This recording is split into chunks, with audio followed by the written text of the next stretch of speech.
Ashaama akkam jirtan daawwattoota koo odeeffannoowwan gaggabaaboo tokko tokkoon kan ammaaf qabadhee dhiyaadheen isinii dhiyeessaa. Egaa kaleessa tajaajilli kominikeeshinii mootummaa ibsa baaseera haala qabatamaa naannoo Tigraay irratti keessumattuu mootummaan Itoophiyaa buufatawwan xiyyaaraa fi dhaabbilee federaalaa hundumaa to'achuun qaba jechuudhaan akka murteessee fi kanaafis hojjechaa akka jiru himeetiin jira. Oduun kun erga dhagahamee booda humnoonni biyya alaa maaliif akka malee wajan? Deeggartoonni wayyaanee maaliif akka malee ta'uuf dirqaman? Haalli qabatamaan jiru wayyaaneen du'uuf lubbuun keessaa ba'uuf kutiffachaa akka jirtu mul'isa. Egaa humnoonni kunis kana waan beekaniif akka malee kutiffachaa fi gangalachaa jiru. Deeggartoonni wayyaanee biyya alaa jiran kan kanaan dura gareen shororkeessaan kun haala mijeessee fi maallaqa Itoophiyaatiin qabeenya Itoophiyaatiin gara biyya alaatti baqatanii fi jireenya qananii jiraatan amma wayyaaniin du'arraa akka ooluuf lafarra gangalachaa jiru akkaataa agartan kanaanii kun waan baay'ee nama ajaa'ibsiisudha. Wayyaaniin dhaabbata shororkeessaadha. Gareen shororkeessaan kun akka dhabamsiifamuuf mootummaan Itoophiyaa kutannoodhaan tarkaanfii duuba deebii hin qabne irratti fudhachaatiin jira. Ibsa kaleessa ba'eenis egaa akka himametti tajaajilli kominikeeshinii mootummaan Itoophiyaa buufatawwan xiyyaaraa fi dhaabbilee federaalaa gurguddoo nan to'adha jechuun kan murteesse ta'uusaa himeera. Kun egaa murtee isa xumuraatii jechaadha. Murtiin kun erga dhagahamee booda egaa gangalachuun kun jalqabameera. Gangalachuun kanaan dura waggaa tokkoon dura ture. Amma kunoo deebi'ee dhufeera jechaadha. Gangalachuun egaa wayyaanni du'arraa oolchuu akka hin dandeenye amma kunoo qabatamaan mul'achaa jira. Kanneen malees egaa dhaabbileen adda addaa hooggantoonni dhaabbilee idil addunyaa adda addaa wayyaaniin akka hin duuneef lubbuun akka keessaa hin baaneef akka malee mormaa jiru, wacaa jiru. Kanneen keessaa tokko barreessaa muummee dhaabbata mootummoota gamtoomanii Antooniyoo Guuterees jedhamu. Antooniyoo Guuterees egaa kanaan dura waggaa tokkoon dura jechaadha. Mootummaan Itoophiyaa jechuun hooggansi biyyaa muummichi ministeeraa Dr. Abiyyi Ahmed akka baqataniif haala kan mijeessaniif ta'uu isaanii lallabaa turanii kadhachaa turanii jechuun wayyaaniin as naannoo Dabra Birhaan kana wayitii geessee turtetti dafii bahi malee jedhanii baay'ee kadhachaa turanii. Humnichi keenya gootichi garuu wayitti dullakkaa'een duulanii bu'aa san argamsiisanii baran ammoo faallaa sanaatu ta'e jechaadha. Antooniyoo Guuterees barana haalli Itoophiyaa to'annoodhaan ala ta'eera jechuudhaan dubbateera. Ibsa kaleessa galgala kenneen egaa akkanadha kan hime. Kana jechuunsaa wayyaaniin du'uuf jirtii du'arraa haa oolchinu jechuudha.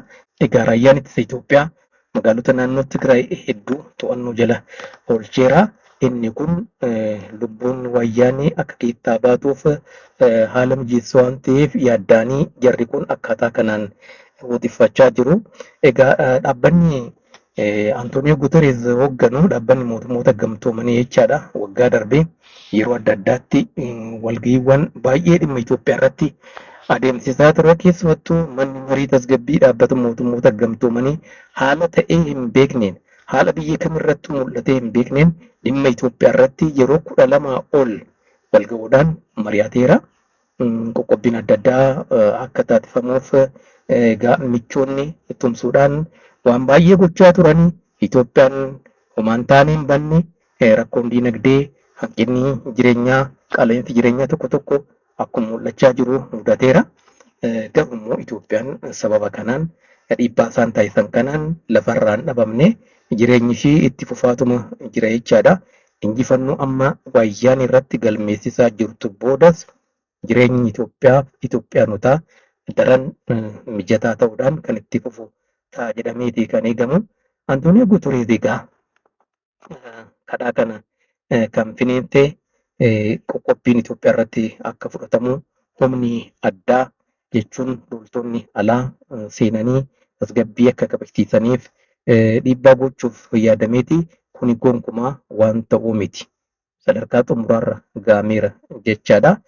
Kan biraa egaa aktiivistoonni kan akka Maartiin Pilaawutis wacaatiin jiru kanumaan dura wayyaanii deeggaraa turanii haala qabatamaa amma jiru ammoo sadarkaa xumuraarra gahamuunsaa waan beekameef abdii kutachuudhaan Itoophiyaa miidhaa jiru, Itoophiyaa qeeqaa jiru, qondaaltota Itoophiyaa irratti duulaniiru. Kuni gonkumaa waan fudhatama qabu miti.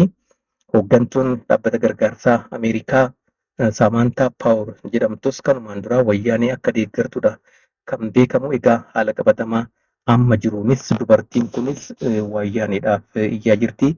Wayyaaniin lubbuun isaa keessaa ba'uun qabu jedhaniiti kan wacaa jiranii. Maaliif yoo wayyaaniin duute qondaaltonni wayyaanee amma barbaadaman to'annoo jala yoo oolfaman yookaan yoo ajjeefaman deeggarsi maallaqaa Itoophiyaa irraa saamamee isaaniif kennamu gonkumaa hin jiraatu, hin dhaabbataa jechuudha. Kun akka jalaa dhaabbatuuf hin barbaadan jarri kun. Kanaaf odeeffannaa taasisuudhaan wayyaanii du'arraa oolchuudhaa fi kan socho'aa jiranii kun waan gonkumaa ta'uu hin dandeenye akka ta'e egaa qabatamaan mul'achaa jira. Raayyaan ittisaa Itoophiyaa gootichi injifannoo qabatamaa galmeessisaa jira. Wayyaaniin du'aa jirti. Wayyaanii du'arraa oolchuun abadan akka hin danda'amne qabatamaan mul'ateera. Duuti wayyaanii dhiyaateera. Injifannoon kan Itoophiyaa ta'aatiin jira. Gara fuulduraattis egaa du'a wayyaanee booda shororkeessituun kun erga baddee booda deeggartoonni wayyaanee kan akka shanii fi kanneen biroos dhabamuun isaanii waan hin oolledha.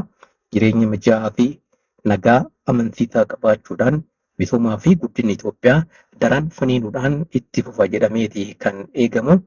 Yeroo birootti immoo odeeffannoowwan kanneen biroon qabadhee ittiin dhiyaadhaa. Waan nu hordoftaniif baay'een isin galatoomfadha. Turtii gaarii odeeffannoo kana laayik, sheerii fi sabskiraayib gochuu hin dagatinaa isiniin jedha. Ulfaadhaa.